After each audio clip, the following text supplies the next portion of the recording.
ভালোর জন্য। কারণ একটা লোককে যদি কেউ আপনার এই যে এখানে এটা ফ্রন্ট ক্যামেরা কেন ব্যাক ক্যামেরা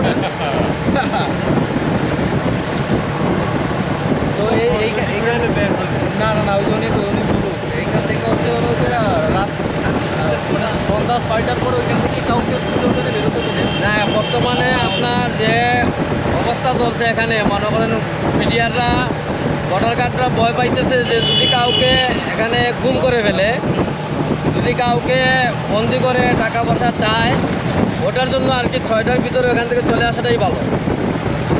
মানে চলে আসলে আর ওই বিপদে আর পায় না, কারণ ওটা হচ্ছে ইন্ডিয়া বর্ডারের একটা সাইড, হ্যাঁ একবারে কাছাকাছি। হামাম ঝর্ণাটা হচ্ছে আপনার অর্ধেক ইন্ডিয়া অর্ধেক বাংলাদেশ, এইরকম পানিটা পরে বাংলাদেশে আর এটার উপরটা হইলো ইন্ডিয়া, এইরকম।